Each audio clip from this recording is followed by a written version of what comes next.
Thank you for tuning in to One Commands Plaza. We appreciate you coming in, spending some time on your Saturday just for a snidgen or two. I just came on to just talk about we already know about this Dan Snyder situation as far as this explosive ESPN report that kind of a lot of things, about 80% of the stuff that was reported, we already knew here in Washington what was going on. So that was just a lot of rehash with a lot of different quotes. But, you know, in Snyder's, defiance as far as selling. The reason why he's so defiant is this is all he have. This is what's make him feel, what makes him feel important, a big wheel, a player, even though it's hard to consider to kind of visualize the mindset of a billionaire not feeling that he's relevant. This is what makes Dan Snyder relevant. He wants to give it to his son, his daughters, his family. And so that's why he's so defiant. He's got his heels dug in. But let's talk about maybe 4 potential owners that is a possibility that the NFL would like to purchase the Commanders if Dan Snyder is forced to sell. And that's a big if at this moment. Number 1 would probably be Jeff Bezos. He's located in the area. He owns the Washington Post. Dan Snyder really doesn't like him at all. He doesn't like the Washington Post. If you look at all the leaks that comes from the Washington Commanders, 9 times out of 10 they're going to come from the New York Times and the Wall Street Journal. That's their move. They don't give anything to the Washington Post. They don't leak anything to them. They don't have a good relationship with them at all. Jeff Bezos, as you know, the Amazon mogul. Jeff Bezos' net worth is worth $182 billion. So he's financially, he can buy this team 3 or 4 times over.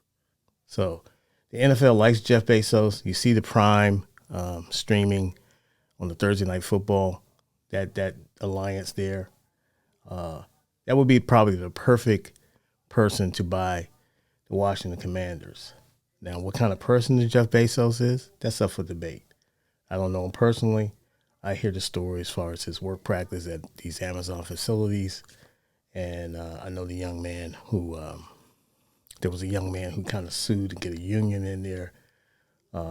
So you have every owner, every billionaire has their issues. So I'm not going to get into all that. But Jeff Bezos will probably be number 1 on the list. And as far as the second owner, you gotta say the Lerner family, Ted Lerner and his family. Now Ted's getting up in age. Ted went to Georgetown University, law major. He's from Washington, D.C., Northwest Washington, D.C. As you know, he owns the Washington Nationals. They did win a World Series back in 2019. God, it seems so long ago now, but they're in a rebuild, and actually the Washington Nationals are up for sale, or they're exploring a sale. So, the NFL likes families. They love to give to billionaire, ownership groups that could be a potential family that they can purchase the Washington Commanders. Snyder doesn't like them either, by the way. So that's neither here or there. But as far as the Lerners, I don't know, as far as them selling, that might put them in position to buy the Washington Commanders if it goes up for sale. But that's a long shot. You also have another long shot here. You have Jay-Z, Rock Nation founder. Jay-Z is already entwined with the NFL. He does the Super Bowls, the entertainment. The Washington Commanders team value is worth $4.2 billion, Forbes. Jay-Z is already partnered with the NFL. Like I said before, minority ownership is a priority. They would like to have a minority ownership group, and that would be a good look for the NFL. But obviously, Jay-Z will have to have partners, and but there's a possibility. The other possibility is Steve Ballmer, the owner of the Los Angeles Clippers. He's a possibility. So Steve Ballmer's worth is he's worth 96 point billion dollars. So he could be a possibility. He could be an owner that the NFL, obviously he's NBA owner, but the NFL would love him. I mean, they already know he's stabilized. He's, the Los Angeles Clippers. Now, Steve Ballmer might be a person that will really be hands off. He might get the right people in here to run his team. I'm confident in that. His Clippers is one of the teams in the NBA that's favored to win the championship this year. So I like those possibilities. I'm not really all in on the Lerner family because of, the Lerners work within a budget, and how they ran the Nationals, they just stuck to this budget. They paid a lot of players. They paid pitchers, but position players they didn't pay as well. They didn't. They did have the Jason Worth signing. So Matt Scherzer, Steven Strasburg, but a lot of players they let walk, like Bryce Harper, Anthony Rendon, just recently Juan Soto.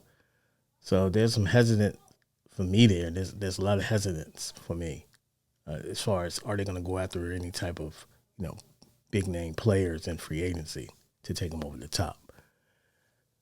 But the Jay-Z one interests me because for obvious reasons, and Jay-Z, he would probably be a perfect minority owner for the NFL. They're already in partnership. Jay-Z does things for the league. There's already a bond there. They already probably vetted him. And it's just a matter of Jay-Z able to get a lot of partners. There's one name I would put in there too, probably would be Michael Jordan. Michael Jordan was, as you know, he's into NASCAR now, so he might be looking to expand into the NFL. So that would probably be another, he was the president of the Wizards. We all know what happened there as far as this Wizard stay. And he also played for the Wizards. So he's familiar with the area. He knows the fan base. Those are possibilities, man, if you ask me. But, we got to get Dan Snyder out of here, man. I know he's not going to go away quietly, but we just got to get him out.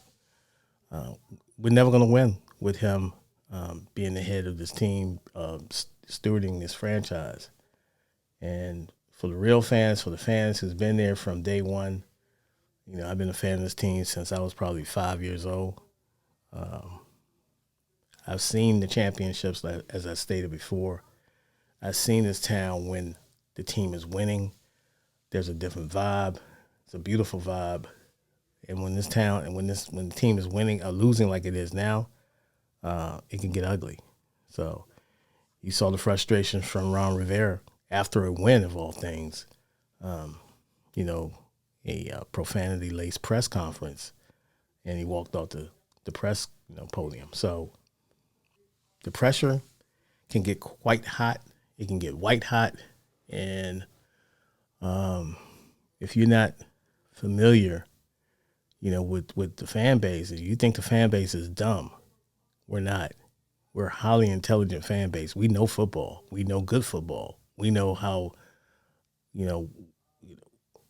we know how to win. We know what winning feels like. The ones who's been around for a long time. It's just the new generation and the younger generation who hasn't experienced it. And I feel bad for them because they're so passionate about this team and they want to win and they want a fan base. They want a franchise that they can feel proud to represent. And with this owner, Dan Snyder, he just saps the energy out of the fans. It's just the stadium is not good. He don't want to put any money into the stadium. I know he inherited the stadium, but he doesn't want to put any money in it. He let it kind of like go down, just like he let the franchise reputation go down. He ran into the ground. And so he can hire all the minorities and all the other people that he want, but he still is going to meddle. He is still going to put his fingertips, his imprints all over the football team, and it's his football team, so he's going to do what he wants to do. He's the boss. So, but his act is wearing thin, and we'll see. We'll see what the NFL does next Tuesday. Will they put it up for a vote? I've heard reports that it's not on the docket, which is unfortunate, but we'll see. They're still waiting on some investigations from Congress and the Mary Jo White report that the league has going on at the same time. So I'm sure they're just buying their time and trying to strategize on how to, get this guy out the league, but it's not going to be easy. But like I said, those are 4 potential owners: Jeff Bezos, the Lerner family, Jay-Z, and Steve Ballmer, owner of the Los Angeles Clippers. So, all right, guys, next time I'll convene and we'll talk about the Green Bay Packers, which is the next opponent on the docket. And hopefully Washington can pull off another victory. They play Green Bay tough at home. They always play Green Bay tough with Aaron Rodgers. And so we'll see. We'll see what we can do. But we did get a win, a tough win against the Chicago Bears, 12-7. Very kind of ugly type of football game, but it's a defensive game. I like defensive games, so I was in it. It was frustrating. The offense continues to be frustrating. Scott Turner continues to just prove to me that he's not ready to be an offensive coordinator in this league. His play calling, he doesn't know situational football. His plays that he called are too long in developing, or just, it seemed like his plays are, predictable. And that's just my thing. So unless he develops or get creative, it's going to be a long, long, long road. But we'll see. We'll see what happens. They won. So, Jack Del Rio, I got to give him props. His defense is playing well. The defensive line is playing well. Things seem to be coming together a little bit. I'm still not the biggest Kendall Fuller supporter at this moment. He seems to be slow to me, and his technique is really off. But they're gonna have to address that at some point. Bobby McCain, he makes too many business decisions out there. He's whiffing on tackles, man, that you shouldn't even be whiffing on. He's coming in like a heat-seeking missile, and he's just missing, or he's making business decisions. Either way, that needs to be cleaned up, or, he needs to be replaced. But we got some young players. We got Wild Goose. He played well the other day. Derek Forster. Who's the other one? Of course, Benjamin St. Juice. So we got the dub. That's all I care about. We're on to the next one. We're on to Green Bay. But keep those 4 potential owners in your thoughts, because that could be a possibility. I'm not saying it will happen. I'm just throwing it out there. Peace. Have a great weekend. We'll see you soon.